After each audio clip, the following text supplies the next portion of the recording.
तो यहाँ गौर करो, टोटल कितना वायर है, 1 2 3 4 5, लेकिन जो हमारा मेन है वो ये दूसरा वाला, तीसरा चौथा पांचवा, ठीक है, दूसरा तीसरा चौथा पांचवा, ये दोनों, ये जो दूसरा तीसरा जो है ये स्टेज 1 सिस्टम 1 के लिए, दूसरा तीसरा चौथा पांचवा जो है वो स्टेज 2 के लिए, ठीक है। ओके, एक वायर यहाँ पर यानी कि सेम यही वाला वायर वो यहाँ जा रहा है, DI1 में रिमोट ऑन ऑफ का है, वो डायरेक्ट वो नॉर्मली क्लोज रहता है, ठीक है। ओके, तो एक वायर सीधा आपका वो वहाँ चला गया, वही वायर सबका है ये पूरा, ठीक है। ओके, तो पूरा ये सीरीज में है। अब ये देखिए है क्या, ये यहाँ से ये AR क्या है, ये एक्सोलरी है, ये जो ब्रेकर में एक्सोलरी आता है ना, जो कॉन्टेक्टर के साइड पे एक एक्सोलरी आता है, हाँ वो है एक्सोलरी, या वो दूसरा जो ब्रेकर में एक 2 वायर आता है वहाँ से भी, वो भी ले सकते, दोनों से ले, तो ब्रेकर वाला लेके चलते हैं। ओके, तो ये नॉर्मली क्लोज होना चाहिए।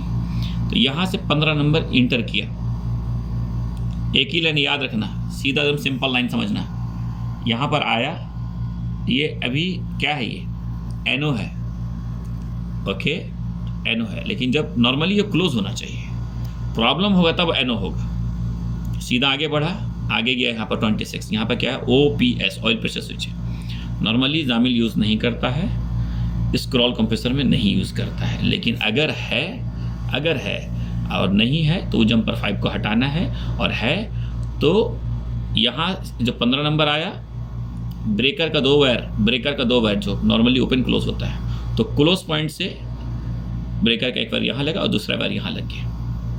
ओके, ऑयल प्रेशर का एक वायर यहाँ लगा, ऑयल प्रेशर का दूसरा वायर यहाँ लगा, नहीं लगा है तो यहाँ से यहाँ जंपर डाल देने, ठीक है। बाद में SSPS आया, SSPS क्लोज पॉइंट वाला नॉर्मली, लेकिन जब उसको वोल्टेज मिलेगा तो वो क्लोज होना चाहिए, तो जो क्लोज पॉइंट है तो SSPS का एक वायर यहाँ लगा, दूसरा वायर यहाँ लगा, फिर यहाँ से लेके गया कंप्रेसर कॉन्टेक्टर ओवरलोड पे, फिर वहाँ पर लगा और दूसरा हिस्सा लेके PCB में आ गया। ये पूरा नॉर्मली क्लोज होना चाहिए, इसमें से कोई प्रॉब्लम होगा, जैसे सब ये नॉर्मल NC है, नॉर्मली क्लोज रहेगा, ये भी नॉर्मली क्लोज रहेगा। अगर वोल्टेज, तो ये पूरा नॉर्मली क्लोज रहना चाहिए, सब सीरीज वाला सब NO NC है, तो नॉर्मली क्लोज रहेगा, कुछ प्रॉब्लम होने से वो NO हो जाएगा। सेम यही है, क्योंकि ये जब NO होता है तो सिस्टम ऑफ हो जाता है किसी वजह से, तो SSPS का भी सेम है, NO होने से आपका सिस्टम ऑफ हो जाता है, तो ये सब सेफ्टी डिवाइस है ना, किसी कारण ये NO हो गया, लेकिन होना नहीं चाहिए, प्रॉब्लम होने से होता है, ठीक है। तो ये पूरा लाइन आपका यहाँ तक आपको लगा। ओके, बाद में दूसरा लाइन में देखिए ये डायरेक्ट है, ये भी सेम AR22 एक्सोलरी रिले है, नॉर्मली वो क्लोज होना चाहिए, और डायरेक्ट आपका 15 नंबर आया वो सीधा चला गया, तो वही ये पूरा क्लोज होगा, वो सिस्टम चल जाएगा। तो सेम स्टेज 2 के लिए भी सेम है, पहला बस एक सी स्टेज को समझना है, ठीक है। ये नॉर्मली क्लोज होने से कोई भी इसमें से कोई भी एक NO हुआ, इसमें आपस में कंटिन्यूटी नहीं दिखाया, आपका सिस्टम ऑफ हो जाएगा, ठीक है। ओके, ये हो गया। ओके, अब जाएंगे इस तरफ जो ये वाला है। ओके, अगर कैरल का डिस्प्ले है तो उसका एक सीरीज केबल वो यहाँ लगेगा, J7 पे जंपर, उसमें वो जैक को लगाना है PCB1 टू डिस्प्ले के लिए। अगर आपका डिस्प्ले है तो, डिस्प्ले नहीं है तो फिर कोई ज़रूरत नहीं है। बाद में J8 जैक 8, हाँ ये 999 ABC है, हाँ ECB to ECB, ECB1 to ECB2 interconnecting, यानी अगर 2 PCB है, अगर सिर्फ 2 कंप्रेसर है इस पैकेज में तो फिर उसकी ये नहीं होगा, फिर इसका इस्तेमाल की ज़रूरत नहीं है। लेकिन अगर 4 कंप्रेसर है तब यहाँ से दूसरे PC, अगर 2 डबल PC एक पैकेज में 4 कंप्रेसर, तब ऐसा होता है। अगर 4 कंप्रेसर है और तब 2 PCB होगा, जब 2 PCB है तो 3 वायर यहाँ से लेके दूसरा PCB में लगाना, सेम नंबर है, सेम जैक है, जैक 7 जैक 8 पे आपका 3 वायर लगा देना, क्लियरली लिखा भी है ECB1 टू ECB2 इंटरकनेक्टिंग, तो 3 वायर उसमें कनेक्ट करना ज़रूरी है। ओके, क्योंकि थर्मोस्टेट का वायर फर्स्ट मेन बोर्ड यही है, ठीक है। ओके, बाद में हम लोग कहाँ जाएंगे? ओके, बाद में पॉइंट दिया, इसको छोड़ देते हैं, इतना ये नहीं, क्योंकि ये फिर ये दूसरा हो कि ये अब है ना एक थर्मोस्टेट आता है ECB2 कैरल TH ट्यून, एक दूसरा टाइप का थर्मोस्टेट आता है, डिफाउट ही डिफरेंट, वो एकदम अलग ही पीस है वो। तो अगर वो थर्मोस्टेट है तो फिर इसकी ज़रूरत नहीं है, ये थर्मोस्टेट की ज़रूरत नहीं है, फिर ये थर्मोस्टेट से चलेगा। उसका नाम है, देखो थर्मोस्टेट है वो TH यानी थर्मोस्टेट ट्यून है, उसका नाम है TH ट्यून। अगर वो है तो उसमें टोटल 5 वायर है। फिर उसमें 5 वायर है 99999 EFG। तो वो अगर बाई चांस है TH ट्यून इसमें लिखा है, थर्मोस्टेट के ऊपर भी लिखा हुआ है, सेम लिखा रहता है TH ट्यून, अगर वो है तो ओके। हाँ, कैरल में भी इस्तेमाल होता है डिस्प्ले, लेकिन हाँ फिर आपका ये हट जाएगा, ये थर्मोस्टेट हट जाएगा, ये नहीं चाहिए फिर आपको, ये नहीं, फिर ये खाली का चाहिए अगर TH ट्यून है तो। TH ट्यून नहीं है तो फिर ये चाहिए, फिर उसका वायर आपको ऐसे कनेक्ट करना है, ओके। तो वो अगर रहेगा तो वो आपका वायरिंग के लिए, उसमें 5 वायर है थर्मोस्टेट में, 5 वायर। तो 999 का जो तीनों वायर है वो यहाँ कनेक्ट कर दीजिए जैक में, ठीक है, जैक में कनेक्ट कर दीजिए, ओके। तो इसमें 4 है, 1 2 3, ये फर्स्ट वाला में, ओके। और दूसरा है ग्राउंड और 24, वो आपका 15, और वो ये इस जगह पे आ रहा है, वो आप कनेक्ट कर दीजिए, बस यही, ठीक है। या कहीं से भी आप 24 दे सकते, प्रॉब्लम नहीं है, 24 वोल्ट, 24 जैसे यहाँ पर 24 है, यहाँ से भी आप 24 इसको दे सकते हैं, ठीक है, अगर वो थर्मोस्टेट है। ओके, शॉर्ट में बता दिया ताकि फिर बाद में ये मुश्किल नहीं, कंफ्यूज नहीं हो, ओके। अब हम लोग जाएंगे इस पे, अब जो मेन रहा बस ये वाला थोड़ा सा बच गया, ओके। बाद में हमें क्या है, ये कंप्रेसर कॉन्ट्रैक्टर।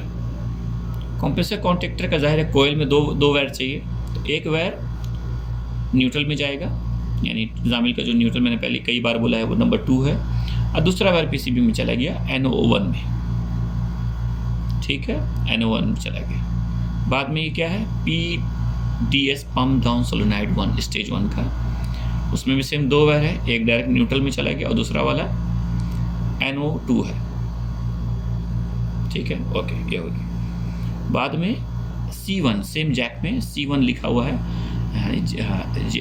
जैक 12 ग्रुप 1 पे C1 है, उसको फेस मिलना चाहिए, 1 यानी फेस मिलना चाहिए, ठीक है, वो हो गया, ओके। बाद में सेम जैक से N03 से एक वायर निकलता है CVFC कनेक्शन, ये फोल्ट रिले के ट्रिप अगर करेगा सिस्टम तो DDC में क्या वायर यहाँ से जाने के लिए, उसको ट्रिप अगर जब करेगा तो उसको इंडिकेशन यहाँ से आपको मिलेगा ये वायर पे, ठीक है। तो FR लिखा, FR यानी फोल्ट रिले, ओके।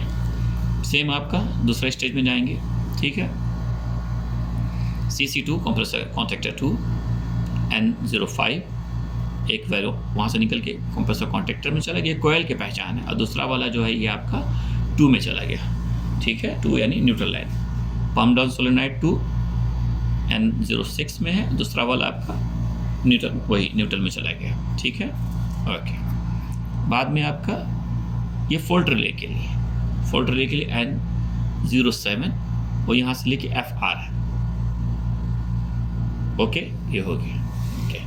बाद में आपको यहाँ पर एक फेस देना होगा, ये देखिए ये 1 का, ये फेस आपको यहाँ देना होगा C4 में, ठीक है, ओके। अब हो गया, अब बचा क्या है, BMC ब्लोअर मोटर कॉन्टैक्टर। एक आपका चला गया ब्लोअर मोटर कॉन्टैक्टर का वायर कहाँ लगा है, कहाँ से आपको आ रहा है N09 से, और दूसरा वायर वही है आपका न्यूट्रल का वायर, जो सेकंड कॉइल का जो सेकंड वायर है वो न्यूट्रल में जाएगा, ये हो गया, ओके। बाद में एडजस्ट फैन अगर इस्तेमाल हो रहा है तो इसको इस्तेमाल कर सकते हैं, यानी कि यहाँ से निकाल के एडजस्ट फैन अगर इस्तेमाल कर रहे हैं तो एक वायर कोयल में यहाँ चला जाएगा, बाद में दूसरा वायर न्यूट्रल में चला जाएगा, ठीक है, अगर इस्तेमाल कर रहे हैं तो ऑप्शनल है वो, ओके। बाद में आपका हीटर, ओके, हीटर का क्या आपका N11 N12, ये 2 वायर आपको लेके जाना है, ये क्या है HC2, और ये आपका दो हीटर के लिए, ठीक है, 2 हीटर। तो एक कोयल है, यानी कि हीटर कॉन्टैक्टर 1 कॉन्टैक्टर 2, तो 28 का वायर कॉन्टैक्टर 1 में लगा दिए, हीटर का जो एक वायर दूसरा स्टेज का वो कॉन्टैक्टर 2 में लगा दिए, ठीक है। अब दूसरा हिस्सा बचा है ना, ये हीटर कॉन्टैक्टर का कोयल है एक यहाँ से निकाल के इस तरफ लगाए, ये वाला यहाँ निकाले, दूसरा स्टेज का। अब इस तरफ वायर क्या चाहिए, 2 चाहिए, लेकिन हीटर में डायरेक्ट 2 नहीं देना है। जैसे हम लोग कंप्रेसर को दिए थे, जैसे हम लोग सोलेनॉइड वाल्व को दिए थे, इसको नहीं दे सकते। इसको 2 नंबर आ रहा है लेकिन डायरेक्ट नहीं दे सकते, उसको देना है एयर फ्लो स्विच के थ्रू। तो ये वाला वायर क्या करना है, ला के कॉमन, यानी एयर फ्लो स्विच में आपको कॉमन है, NC है, NO है, तो वो आपको कॉमन का वायर न्यूट्रल में डाल देना है। और ये जब आपका नॉर्मली ओपन होगा, फ्लो होने पे NC होगा, जब फ्लो हो तब ये NC हो, तब वहाँ आपको देना है। ठीक है, तो NO में इसका कनेक्शन रखना है, जैसे फ्लो होगा वो NC हो जाएगा, फिर इसको पावर मिल जाएगा, हीटर चालू हो जाएगा। ठीक है, इस वीडियो में इतना ही, बाकी नेक्स्ट वीडियो में नेक्स्ट पेज, टोटल 4 पेज है, ये पहला है, ओके, 4 पेज का है, तो फर्स्ट, सेकेंड, ये PCB 2 है, थर्ड और ये आपका 4th है। ठीक है, हाँ, तो 2 का मुश्किल नहीं है ज़्यादा, क्योंकि वो सेम ही कनेक्शन है। ओके, सेम PCB है ना, ये PCB 2 है। ठीक है, ओके, थैंक यू।